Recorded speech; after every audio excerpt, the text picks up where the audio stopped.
Silakan duduk kembali. Bapak-bapak dan ibu-ibu yang dirahmati oleh Allah Subhanahu wa taala.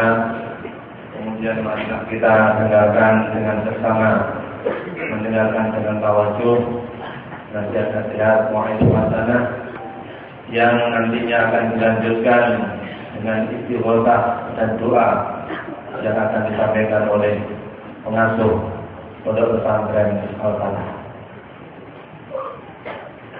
Assalamualaikum warahmatullahi wabarakatuh. Nahmaduhu wa nusalli wa nusallimu ala rasulihil karim, amma ba'd. Teman-teman semua, marhaban bi wujudikum wa hududikum fi hadzal majlis al-mubarak. Selamat datang atas kehadiran teman-teman semua di majelis ini. Semoga majelis ini menjadi satu penyemangat bagi kita untuk tambah mengamalkan nasihat-nasihat guru kita, gurunya lagi, sampai yang mulia dan besar Muhammad sallallahu alaihi wasallam. Saya ingat apa yang dinasihatkan oleh salah seorang guru kita, Syekh Abdul Wahab Asy'arani, termasuk orang paling alim di zamannya di Mesir sana, dianggap orang paling soleh, sahibul karamah. Beliau punya banyak nasihat dalam kitab Laqaul Jinan. Termasuk di antara nasihat beliau adalah nasihat yang begitu menyentuh hati, yang jadi alat bagi kita untuk introspeksi diri, untuk muhasabah. Sebetulnya kita ini sudah benar belum amalannya. Kata beliau, di antara tanda orang itu ikut Rasulullah sallallahu alaihi wasallam, ikut agama dengan benar, ikut agama dengan lurus, nanti urusan-urusan dunia dia juga ketika dia di dunia akan dimudahkan oleh Allah Subhanahu wa taala. Cerita Nabi Mujahadah itu tidak semua, itu di fase-fase awal beliau dakwah. Itu pun sudah banyak disertai macam-macam pembelaan dari Allah. Terbelahnya bulan ketika di Mekah. Banyak sekali Nabi Rasulullah pernah datang pada beliau dan para sahabat di Mekah ketika mereka banyak diburu, dihinakan, diejek-ejek oleh orang-orang kafir. Akhirnya menyemangatkan kita, kalau saya itu tambah kencang namakan agama, barokahnya itu di dunia ini juga dan di akhirat. Maka orang-orang yang mengamalkan agama tambah hari kok tambah susah, tambah hari kok tambah sulit. Ini harus banyak istighfar. Karena agama ini kan motokopi dari guru kita, sampai yang mulia dan besar Muhammad SAW. Mestinya hasilnya harusnya mirip. Karena kita tinggal meneruskan. Berapa banyak hadis yang kita dengar, Allah terus tolong lagi, sampai menjelang hari kiamat, tolong lagi, sampai zaman masih tolong lagi, zaman Nabi Isa tolong lagi. Karena mereka mengamalkan agama yang dulu dibawa oleh yang mulia besar Muhammad sallallahu alaihi wasallam. Maka ringkasnya teman-teman semua, kita ini bersyukur kepada Allah dikenalkan dengan guru-guru kita yang dunia lagi sampai para sahabat, sampai yang mulia dan besar Muhammad sallallahu alaihi wasallam. Yang kata para ulama sudah jadi fitrahnya hidayah di dunia ini. Sulit orang untuk jadi baik tanpa dikenalkan dengan seorang guru. Kita lihat saja teman kita yang tidak pernah punya guru, tidak punya panutan dalam kebaikan, akhirnya dia sulit untuk pegang kebaikan. Para sahabat bisa jadi sahabat karena berpegang dengan Nabi.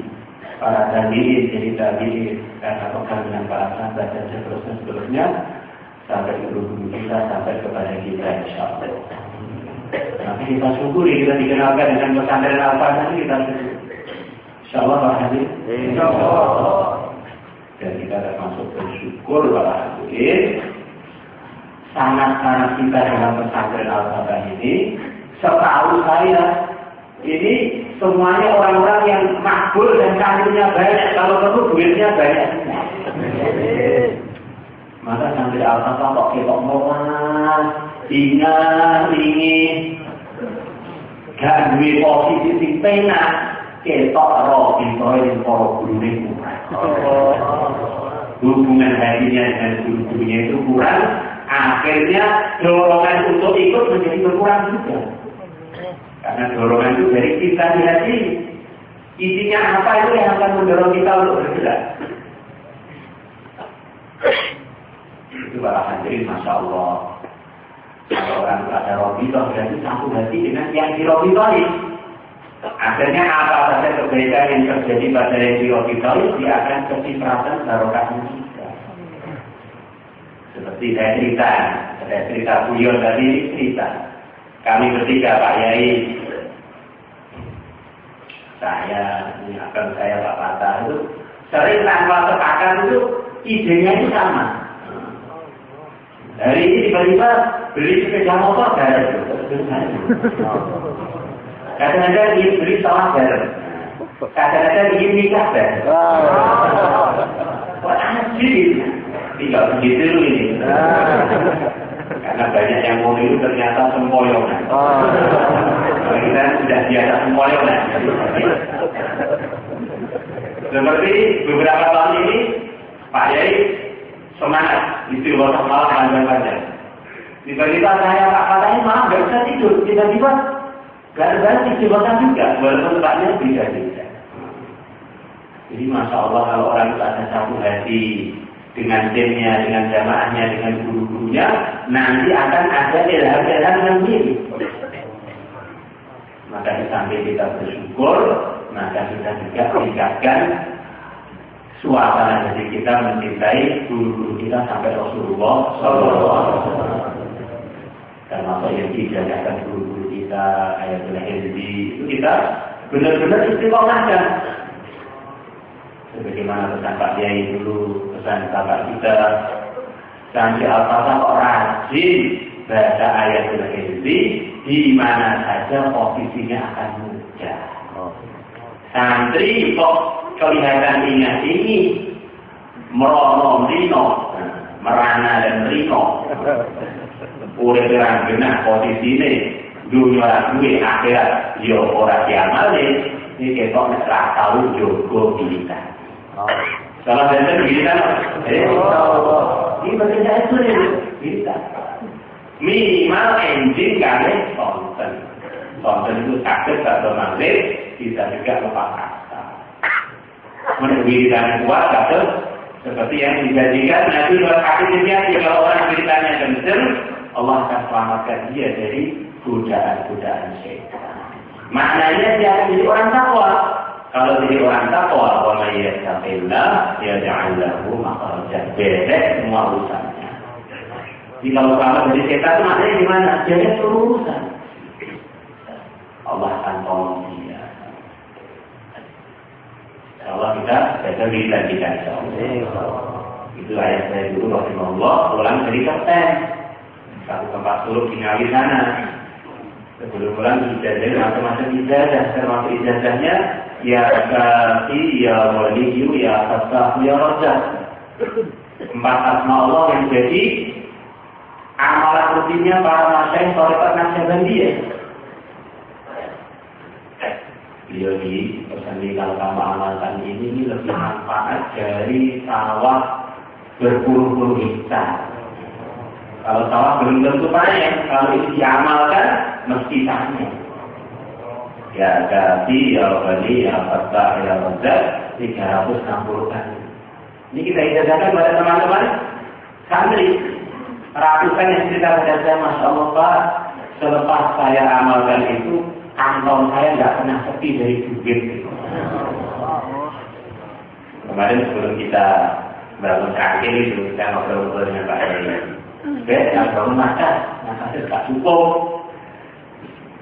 Tidak mau kena duit. Jeruk duit yang besar, jeruk duit bumi. Maka kita dirikan, ya Allah, ya Allah, ya Allah, diugat, ada paginya itu, ada paginya itu, tiba-tiba ada tamu beri duit, lumayan banyak, 2 miliar. Terus tadi pagi subuh tadi ada orang menemui saya, beri duit saya 300 juta. Pagi tadi sebelum saya ketemu di sini, pagi, saya mau bangun ternyata ada La ilaha illallah. Saya ingat targetkan sendiri tadi malam itu. Kalau orang banyak baca salawat, idan tukfa hamaka wa yufarjam muka. Kesumpahan itu Tuhan kamu akan ditolong oleh Allah, dicukupi oleh Allah, dosa-dosa kamu akan dimaafkan oleh Allah. Kalau teman-teman semua, ya kalau ini tanya nanti akan ada ijazah wiridan dari Pak Fatah. Ayatul Hizbi, Al-Kabiyah, hizib-hizibnya dijaga, hizib Nawawi, hizib Bahar, hizib Nasr, biar semuanya selamat dari godaan-godaan setan. Akhirnya mudah ikut guru-guru kita, ikut Rasulullah SAW, akhirnya datang macam-macam kemudahan. La ilaha illallah. Kemudian yang kedua, Rasulullah. Terus pesan kami yang ketiga, sebagaimana pesan asal kita dulu, sering-sering ke sini, sering-sering ke Tenggorok, biar kita sama-sama berjuang, sama-sama wiridan, sama-sama istighosa, biar sama-sama ditolong oleh Allah, digunakan untuk sebentar untuk kebaikan, untuk bekal kita di akhirat nanti. Dan bermanfaat untuk umat yang lain juga. Insyaallah semuanya niat, insyaallah. Dan juga sering juga bagus digunakan SR itu di sini 93,4 itu. Dengarkan lewat macam-macam cara mendengarkan. Biar kita ini walaupun jauh, hati kita dekat. Karena ada orang itu dekat, hatinya jauh, hatinya tidak ada manfaat. Ada orang jauh, hatinya dekat. Seperti Uwais Al-Qarni nggak pernah ketemu Nabi, tapi hatinya dekat dengan Nabi. Nabi pun kenal dengan beliau. Beliau mengatakan ada umatku yang bernama Uwais Al-Qarni yang tinggal di Yaman sana. Dia punya derajat tinggi di akhirat, bisa musyafaat sekian kabilah, sekian ribu orang. Padahal tidak pernah ketemu dengan Rasulullah SAW. Justru di Madinah sendiri ada orang-orang yang sangat dekat dengan rumahnya Nabi, dengan masjidnya Nabi. Ini hatinya nggak nyambung, akhirnya nggak bisa ambil manfaat. Wiridannya dijaga, rawatibahnya dibuatkan, sering ke Tenggorok. Insyaallah.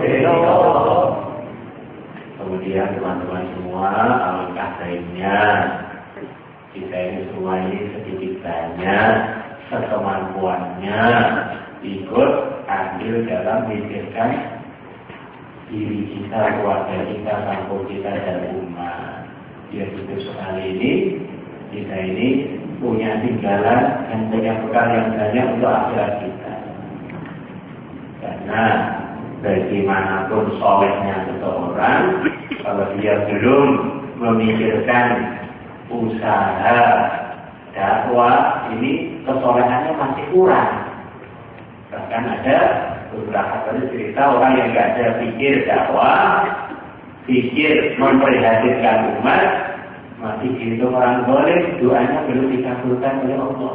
Kita kan ingin ayat dirinya makbul, ingin duitnya lancar, ingin macam-macam kemudahan dimudahkan oleh Allah, maka kita juga harus memperhatikan dakwah, biar Allah memperhatikan kita dengan rahmatnya, dikabulkan doa-doa kita.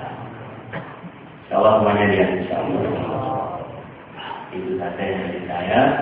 Teruskan oleh abang saya yang tercinta yang tinggal satu ini, Umar Fatullah. Insyaallah. Dan kita ini para hadirin, rasakan dunia dengan akhirat itu nyambung aja. Gitu. Dulu kalau ketika Pak Yai masih hidup, kalau kita akal-akal nggak pada tahu. Tapi begitu Pak Yai kita, guru kita pada wafat, malah justru amalan-amalan kita yang tidak patuh malah ketahuan dari kuburan. Maka yang dulunya tahajudnya bolong-bolong, sekarang insya Allah tahajudnya tambah kencang insya Allah. Yang dulunya amalan-amalannya masih kurang istiqomah, tambah istiqomah. Karena di antara berbaktinya murid dengan gurunya adalah dengan meneruskan cita-cita gurunya, meneruskan nasihat-nasihat. Insya Allah tidak ada yang sekarang ada di benak saya, saya teruskan Pak Bapak.